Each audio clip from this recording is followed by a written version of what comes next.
오늘은요, 우리 광야를 산다. 9번째 시간입니다. 이제 2학년이 된 제 아들이요. 올해부터는 제대로 학교를 다니고 있어요. 작년에는 학교를 뭐 몇 번 가지도 않았습니다. 이 코로나 때문에. 그래서 얼마 전에 학교에서 애국가를 배웠는지 저한테 이런 질문을 하더라고요. 아빠, 하느님이 뭐야, 하느님? 그 얘기를 듣는데 저도 예전 생각이 확 나요. 우리 모태신앙들은요, 애국가보다 주기도문, 사도신경을 먼저 배우고 먼저 외우잖아요. 내가 익숙한 이름은 하나님인데 학교 가서 애국가를 부르니까 하느님이래, 하느님. 비슷한 것 같은데 왜 다르지? 왜? 하나님, 하느님 다른가? 저도 사실 학교 다닐 때 이런 의문이 있었거든요. 그거를 제 아들이 똑같이 저에게 물어본 겁니다. 여러분 어떻게 대답하실래요? 한 10년 후에 여러분의 자녀가 여러분에게 물어본다면 여러분 뭐라고 대답하시겠습니까? 알 듯한데 설명하자니 조금 애매하죠. 그래서 국어사전 제가 찾아보니까요, 명쾌하게 설명해 놓은 분이 있더라고요.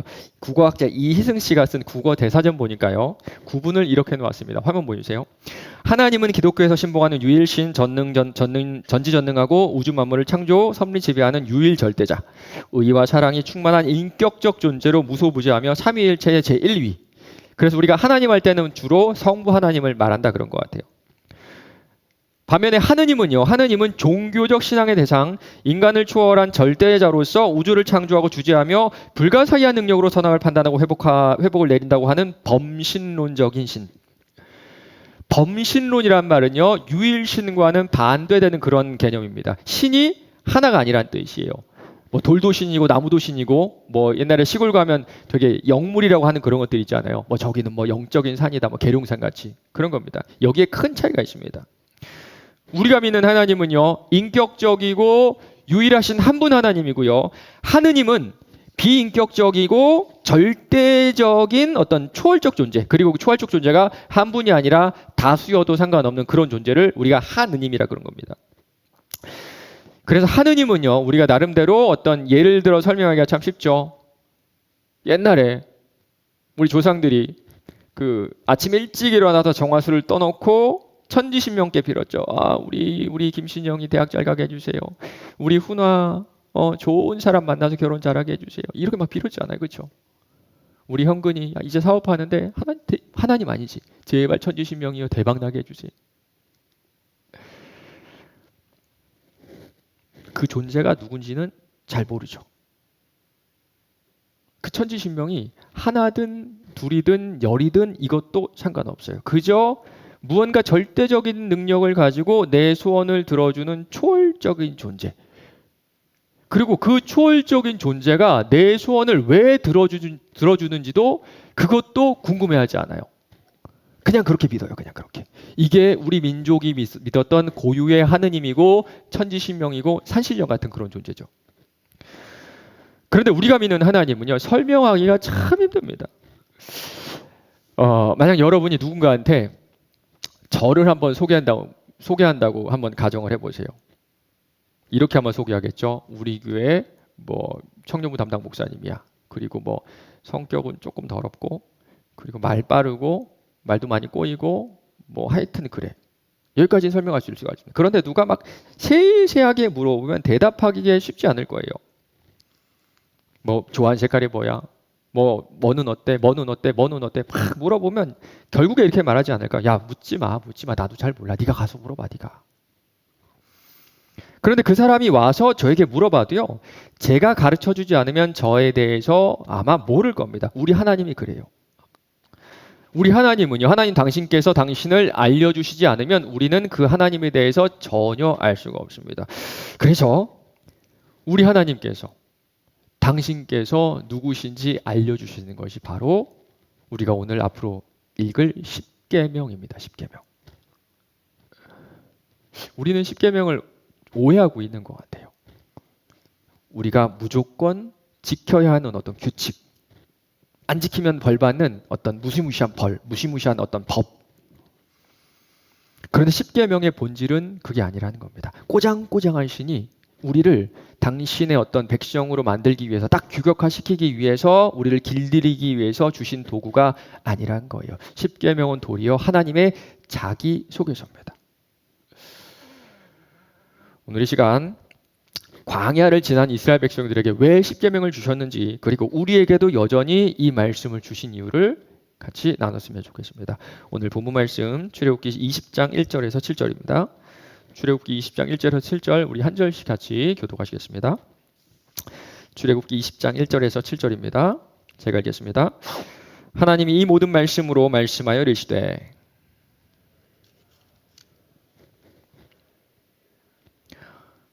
너는 나 외에는 다른 신들을 내게 두지 말라.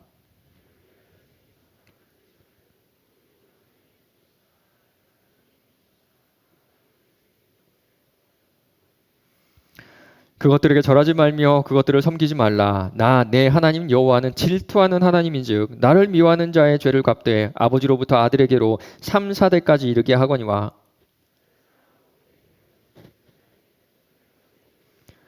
같이 읽겠습니다. 너는 내 하나님 여호와의 이름을 망령되게 부르지 말라. 여호와는 그의 이름을 망령되게 부르는 자를 죄 없다 하지 아니하리라. 아멘. 우리 지난주 말씀 기억나시나요? 하나님께서는 우리를 보물로 당신의 거룩한 백성으로 부르셨어요.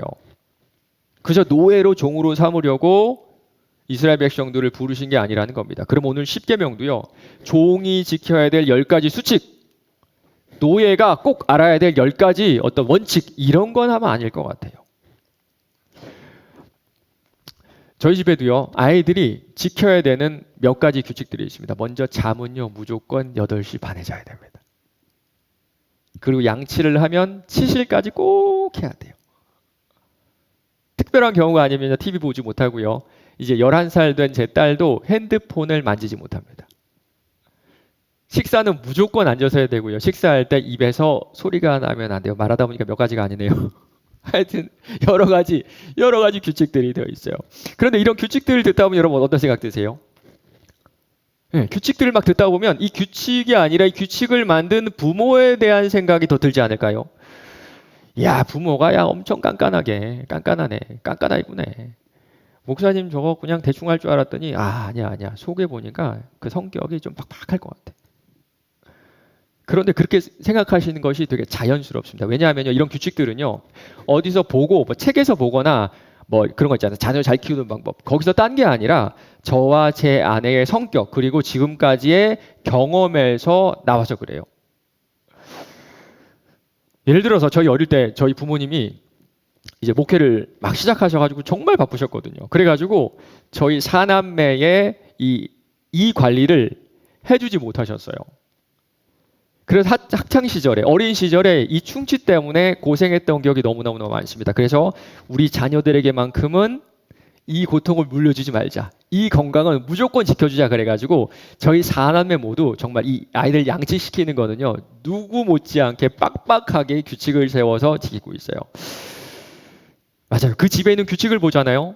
그러면요, 그 규칙에 주목하지 않게 되고요. 그 부모의 성격과 지금까지의 인생이 그 규칙 속에 묻어나 있습니다. 오늘 십계명이 그렇다는 거예요. 10가지고요. 아주 하지 말라 아주 빡빡해 보이지만 실제로는 하나님께서 지금까지 하신 일, 그리고 하나님의 성품을 깨닫게 해주는 아주 그런 규칙이고 그런 질서라는 거예요. 나는 애굽 땅에서 인도하여 낸 너의 하나님 여호와라. 그리고 이 규칙들은요, 이미 온 우주가 순종하고 따르는 질서입니다. 혹시 우리 나이 많은 우리 형제자매들 가운데 아폴로 13이라는 영화 보신 분 있나요? 아폴로 13 1995년에 개봉을 해서 우리 앞에 팔로 시작하는 그런 분들 있잖아요. 그런 분들은 아마 아실 수도 있을 것 같아요. 이게 실화를 바탕으로 한 영화인데요.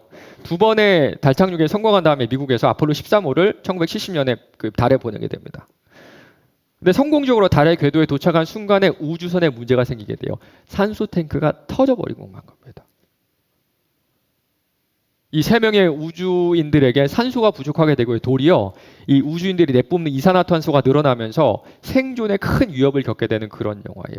그래서 찾아보니까요, 공기 중에 이산화탄소 비율이 0.03%, 질소는 78.08, 산소는 20.94, 아르곤 0.94, 그리고 그 다음 이산화탄소는 0.03%.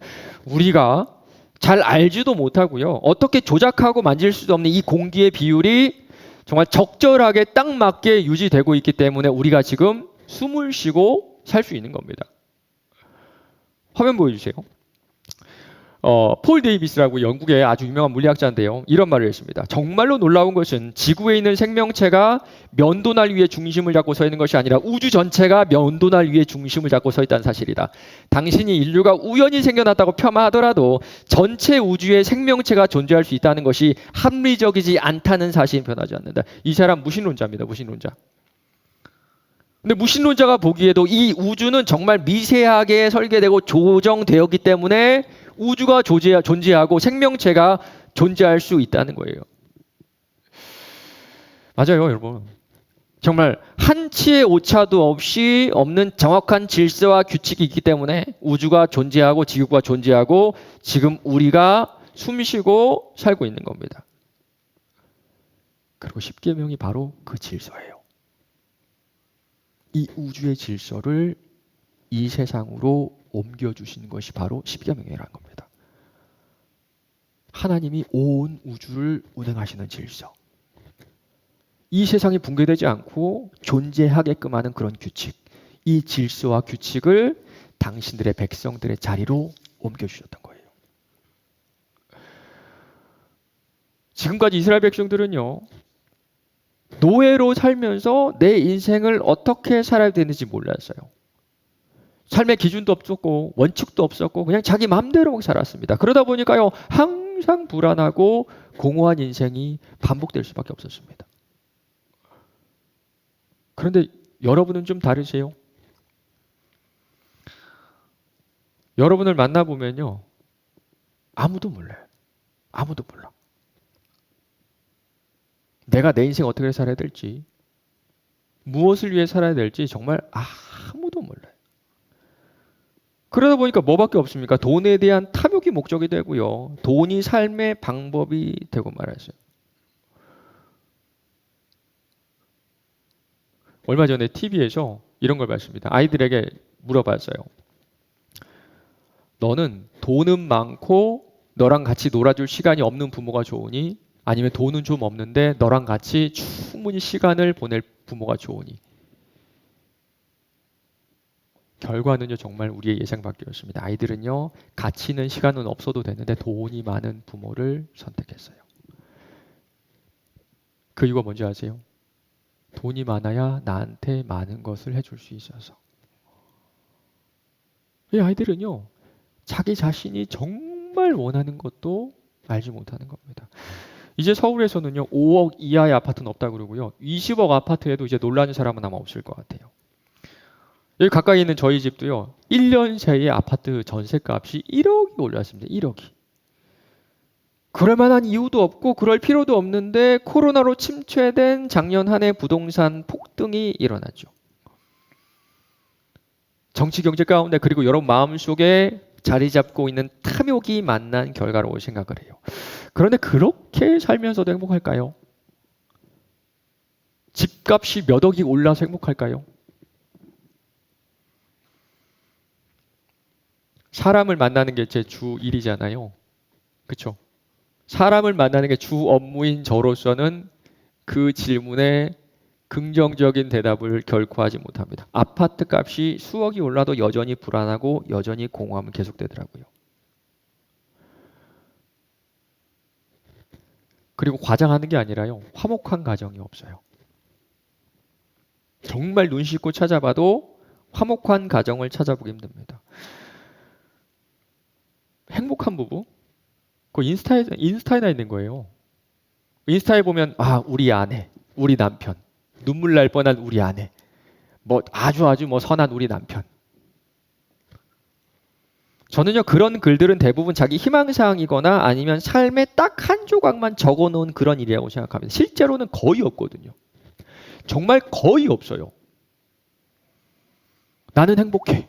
나는 행복해야 돼라고 주문을 거는 남편과 아내는 상당히 많은데요. 그 주문이 현실이 되지는 않습니다. 학교 생활은요. 취업을 준비하는 불안한 그런 장소고요. 그렇게 들어간 직장은 언제나 헬이죠. 헬. 매주마다 퇴사 충동을 느끼게 하는 그런 헬, 지옥. 그렇게 살다가 운이 좋게 집을 사도 만족은 없습니다. 이게 우리가 사는 실전 인생 아닌가요? 실전 인생. 어디 포털 사이트 보면 행복하다, 즐겁다, 돈 벌었다, 주식으로 돈 벌었다, 뭐 집값이 올랐다. 그래서 행복하다. 이런 사람, 그런 사람 우리 주변에 없어요. 이게 우리 실전 인생 아닌가요? 행복한 척하는 사람, 만족한 척하는 사람, 다 깨달은 척하는 사람, 포기한 인생은 참 많은데요. 정말 행복한 사람은 찾아보기 힘든 실전 인생, 실전 인생.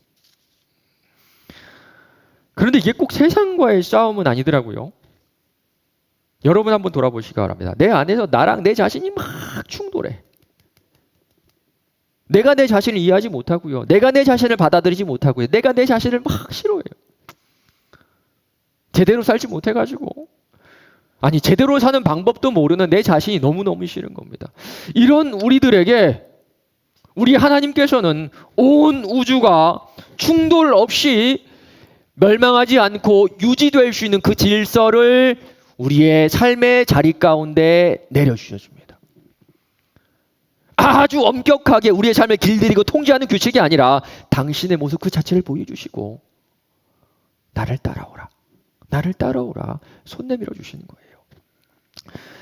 나는 너희 하나님이 되려고 너희를 애굽 땅에서 인도하여 낸 여호와라. 내가 거룩하니 너희도 거룩할지어다. 우리의 하나님이 되려고. 우리의 하나님이 되려고. 여러분을 당신의 아들과 당신의 딸로 삼아 거룩하고 행복한 삶을 누리게 하시려고 우리 하나님께서 오늘 이 계명을 우리에게 주셨던 겁니다. 이스라엘 백성들이 받은 율법을 세어보니까요, 모두 601개입니다. 오늘 10계명까지 하면 611개. 그런데 우리에게는요, 훨씬 더 구체적이고 훨씬 더 은혜로운 이 말씀이 주어졌죠. 66권, 무려 66권으로 이루어진 이 성경 말씀. 맞습니다. 여러분의 인생, 여러분 자신의 인생도 제대로 살지 못하는 여러분에게 인생 사용 설명서를 우리에게 은혜로 베풀어 주신 거예요.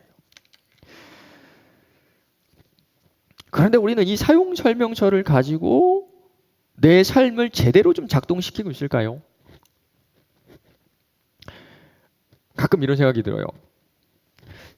지구의 물이 70%인데 넘치지 않는 게 참 신기하다. 바다가 넘치면 어떤 일이 있는지 우리 쓰나미 통해서 다 봤잖아요. 피할 수도 없고요. 멈출 수도 없고요. 그냥 그 자리에 죽는 수밖에 없잖아요. 그런데 바다는요, 항상 제자리에 있어요. 여러분, 산은 어때요? 산? 무너지지 않고 서 있는 거 정말 신기하지 않으세요? 가끔씩 여름에 산사태 나는 거 보셨잖아요. 자다가 산사태 나면 그대로 다 죽더라고요. 그런데 전 국토의 70% 이상이, 그리고 서울시만 해도 정말 산으로 다 둘려 있는데 우리나라에 산사태로 죽는 사람이 많이 없습니다. 왜 그런 줄 아세요? 산이 그 자리에 그냥 있어서 그래요. 예전에 저희 할머니 댁에 갔는데 마당에 뱀이 기어가더라고요. 저도 막 소름이 끼쳤는데 제 아내는 그 자리에서 거의 기절할 뻔했습니다. 그런데 여러분, 집에 뱀이 있다고 생각해 보세요. 막 샤워하고 있는데 뱀이 한쪽 귀퉁이에서 착 쳐다보고 있는 겁니다, 여러분.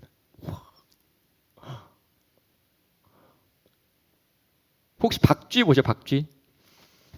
저는 박쥐 좀 가까이서 본 적이 있는데요. 무섭게 생겼어요. 그리고 상당히 징그럽더라고요. 만약에 여러분이 밤에 잠을 자고 있는데 여러분 그 방의 천장에 박쥐 2마리가 매달려 있다가 팍 날아다닌다고 생각해 보세요. 우리는 그것만 봐도 소름이 끼칠 겁니다. 근데 여러분 집에 뱀 들어온 사람이 있어요, 혹시? 뱀이 들어왔다가 인사하고 나가는 그런 사람 없죠? 혹시 집 천장에 박쥐 들어온 사람이 있어요, 박쥐? 정말 신기하게도요, 산에 사는 짐승들은 도시로 거의 내려오지 않아요. 자기 자리를 잘 지키면서 살아가고 있다는 겁니다. 왜 그런 줄 아세요? 주께서 물의 경계를 정하여 넘치지 못하게 하시며 다시 돌아와 땅을 덮지 못하게 하셨나이다. 자연 만물이 하나님의 말씀에 순종하고 있는 겁니다. 그가 정하신 경계를 넘지 않고요. 그가 정하신 대로 자기 자리에 살아서 그래요. 이 우주도 마찬가지입니다. 그가 세우신 질서대로 운행되고 있기 때문에 최초부터 지금까지 이 우주가 붕괴되지 않고 그대로 존재하고 있는 거예요. 그런데 온 우주에 딱 한 존재, 정말 먼지보다도 하찮고 100년도 못 사는 사람만 그가 우리의 거룩과 행복을 주신 이 질서에 반역하며 살고 있는 겁니다. 그리고 이 반역은요, 믿지 않는 사람이 아니라 믿는 우리들, 지금 이 자리에서 말씀을 듣고 있는 여러분에 의해서 이 반역이 자행되고 있다는 사실을 여러분 아셔야 됩니다. 우리 7절 한번 볼까요? 너는 네 하나님 여호와의 이름을 망령되게 부르지 말라. 여호와는 그의 이름을 망령되게 부르는 자를 죄 없다 하지 아니하리라.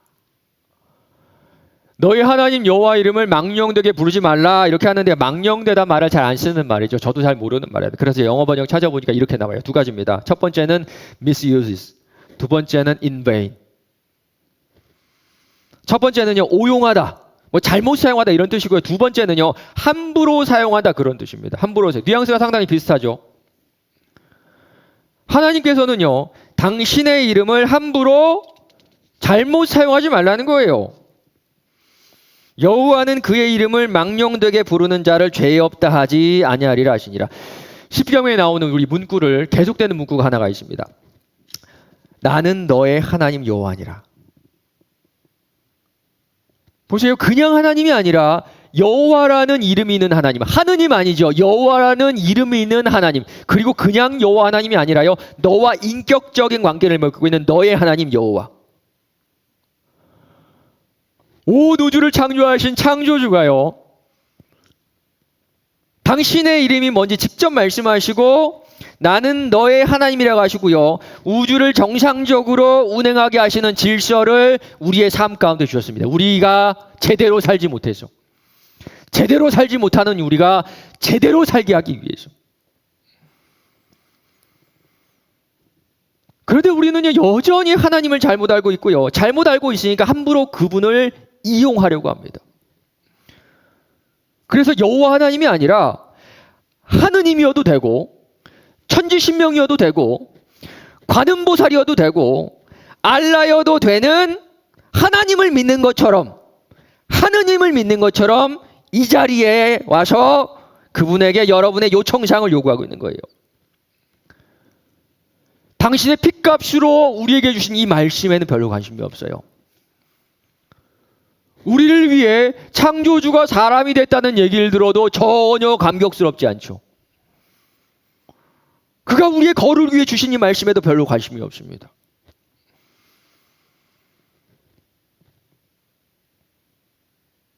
이 경이로운 우주도 유일하신 한 분, 그 하나님으로, 그분의 말씀으로, 그분의 질서로 운행되고 있는데, 오직 인간만, 고작 사람이 그 하나님의 이름도 그 질서도 헛되게 잘못 사용하고 있는 겁니다. 여러분 한번 가슴에 손을 얹고 솔직하게 지금 얘기해 봐야 돼요. 하느님이어도 괜찮은 거 아니에요? 솔직히 하느님이어도 여러분 괜찮은 거 아니에요? 여호와 하나님이 아니라, 여호와 나의 하나님이 아니라 내 소원만 들어준다면, 내 문제만 해결해 준다면, 한참 양보해가지고 나를 지옥에서 건져주기만 한다면 하느님이어도 괜찮지 않냐고 지금 물어보는 겁니다.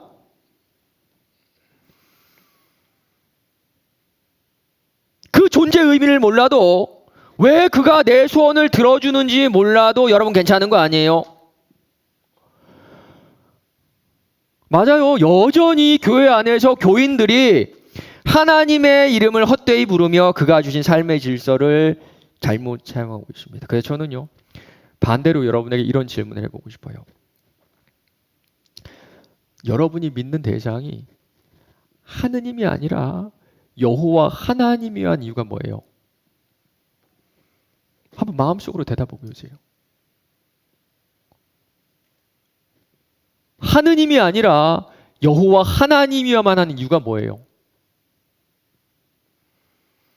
여러분은 이 질문에 분명한 대답을 갖고 계신가요?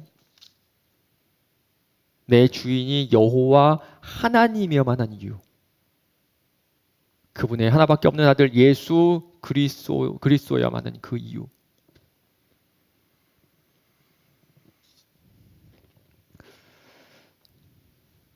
지금 광야를 걸어오고 있는 이스라엘 백성들에게 하나님은요, 당신이 누구인지 알려주시고 당신의 백성답게 살아갈 수 있는, 인간이 인간답게 살아갈 수 있는 그 방법을 알려주세요. 이 광야 같은 세상에서 하나님께서 우리에게 알려주기 원하시는 것이 바로 이겁니다. 여호와 하나님, 나의 하나님을 아는 것, 그리고 그분을 만나는 것.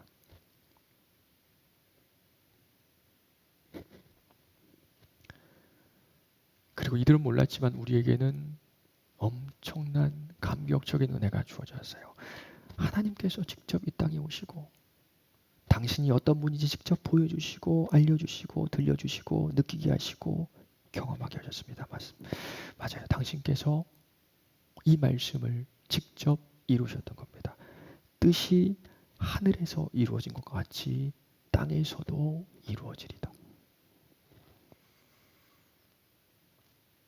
우주에 가득한 하나님의 영광스러운 질서와 계획이 이 땅 가운데, 우리의 삶 가운데 이루어진 겁니다. 그래서 이제는요, 그저 하나님의 백성 정도가 아닙니다. 누구든지 하늘에 계신 내 아버지의 뜻대로 하는 자가 내 형제요 자매요 어머니이니라 하시더라. 지금 그 계획대로, 그 질서대로, 그 규칙대로 사는 사람들을 뭐라고 부르세요? 내 형제, 내 자매, 내 어머니, 내 가족으로 지금 불러주고 계시는 겁니다. 고작 흑인 여러분을, 내 스스로도 매일마다 실망하는, 정말 이것밖에 안 되는 나를 창조주 하나님께서 나의 형제, 나의 자매, 그리고 나의 어머니라 여겨주세요. 우리가 이 은혜를 안다면 더 알고 싶을 겁니다. 더 알고 싶을 거예요. 나의 하나님이라고 말하는 그분, 나를 형제라고 불러주시는 그분, 나를 자매요, 나를 당신의 어머니라고 불러주시는 그분을 우리는 정말 알고 싶지 않을까요? 근데 우리 가운데 이런 사람 있나요? 성경을 더 알고 싶다.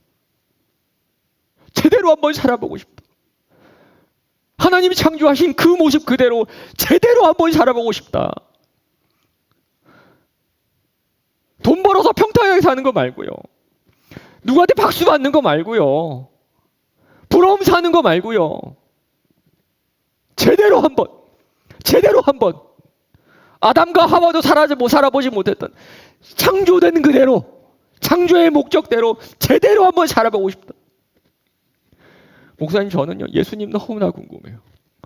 목사님, 저는요, 하나님이 너무 알고 싶어요. 도대체 그분이 어떤 분이길래 나를 위해 죽기까지 나를 사랑하셨나요? 도대체 내 안에 있는 질서가 어떤 질서길래 이 우주를 아무런 붕괴 없이 허물어지지 않게 운해가는 질서인가요? 목사님, 저 그 말씀이 알고 싶어요. 교회는 다니고 내 소원, 내 문제에는 관심 있게 집중하며 살지만 이 시대에 이런 소망 가지고 사람 우리가 만나볼 수 있을까요?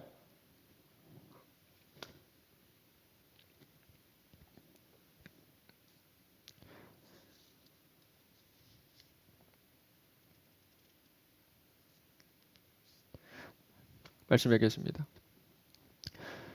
그러므로 어디서 떨어졌는지를 생각하고 회개하여 처음 행위를 가지라. 만일 그리하지 아니하고 회개하지 아니하면 내가 내게 가서 네 촛대를 그 자리에서 옮기리라. 은혜의 촛대가 이스라엘을 떠났죠. 이스라엘 사람들이 이제 예수 믿지 않습니다. 그리고 그 촛대가 유럽으로 갔는데 유럽 사람들도 예수를 떠났어요. 그 촛대가 미국으로 왔습니다. 미국에서도 그 촛대가 떠났어요. 그 촛대가 우리나라로 왔고요. 이제는 그 촛대가 우리나라를 떠나 여기로 옮겨진 것 같아요. 진짜 교회는 지하에 숨어 있습니다. 가정교회 형태로 몰래 지금도 예배 드리고 있어요. 거기는 진짜 성도들이 목숨을 걸고 이 말씀을 사모하고 있는데요. 지금 나에게 가장 필요한 것이 안전이 보장되는 신앙생활 혹은 평탄한 인생이 아니라 이 성경책 하나라고 하죠. 여호와 하나님, 나의 하나님이 누군지 알려주는 이 책. 사람이 사람답게 제대로 살 수 있게 알려주는 그분의 음성이 담긴 이 책. 사랑하는 청년 여러분, 여러분에게는 말씀에 대한 이런 사모함이 있나요?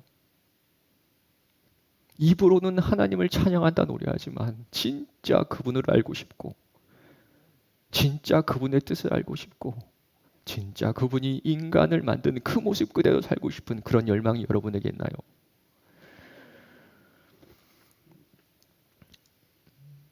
저는 개인적으로 촛대가 거의 다 옮겨졌다고 생각하는 사람이에요. 촛대가.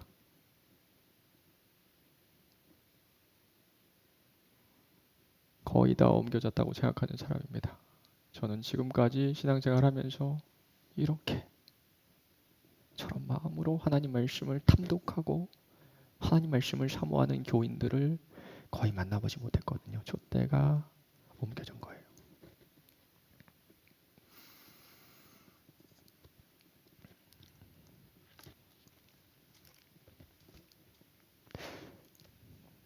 이 시대에 오직 이 책으로 말씀하시는 우리 하나님과 그가 주신 이 인생 사용 설명서를 우리 여기 있는 맑으신 광전교회 청년들 여러분만큼이라도 한번 탐독해 보시는 건 어떨까요? 여러분 그런 생각 들지 않으세요? 언젠가부터는 이 말씀을 사모하고 말씀을 탐독하는 것보다 이 자리에서 노래 찬양 부르고 찬양이 나쁜 건 아닙니다. 거기서 끝나버리고 말죠. 이번 주는 여러분 각 또래에서 한번 이렇게 해보는 건 어떨까요? 또래에서 여러분 각 또래장이 있죠. 또래장이 같이 읽을 성경 말씀, 성경을 한 권을 정해서 온라인으로 줌으로 한번 모임을 한번 해보세요. 그리고 그 시간만큼은 아무것도 하지 마시고 돌아가면서 그 말씀을 한번 읽어보시기 바랍니다. 이번 주만큼은 아무리 바빠도 너무너무 바빠도 밤 9시, 밤 10시 시간을 정해놓고 20분, 30분 일주일 하루에 20분, 30분만 여러분 돌아가면서 이 말씀을 우리 또래가 같이 나누면 어떨까요? 그 말씀 가운데 우리는 하나님을 더 깊이 분명히 더 깊이 알 수 있을 겁니다. 이번 주 이 말씀 가운데 하나님과 그가 우리에게 주신 인생의 능력, 인생의 규칙들, 원칙들을 경험하시는 여러분 되시기를 간절히 바랍니다.